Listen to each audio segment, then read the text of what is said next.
Good evening, David. And as well as wings, I've now learnt we also make vital parts you could sit on.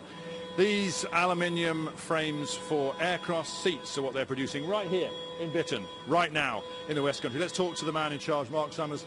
All this politics talk about no deals. What does no deal mean to you, Mark? I'd really like to know, to be honest, David. It's still very unclear, and there are a number of things that business would really like clarified in respect of what no deal precisely means.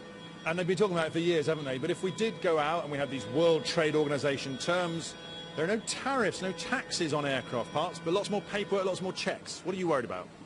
Clearly, the main worries from this business is threefold.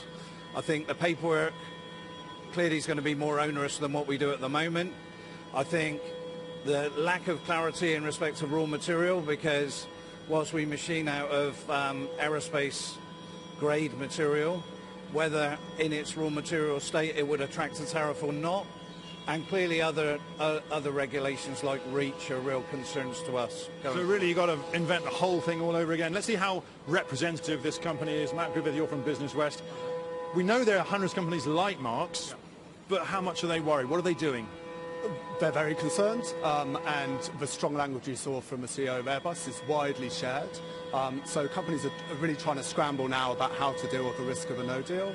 So we're talking to companies who are setting up offices in France, so they're covered by European regulation. We've seen companies that are opening up production in places like Poland, so they've got a foothold in the European market. Companies are stockpiling, and they're worried about the costs, the added costs and delays. But no deal also really threatens a lot of disruption for individual companies. OK, Mark, thank you very much. And Matt, good to talk to you both. They're making the seats here. What's on the table is down to the politicians. Back to you. Well, let's talk.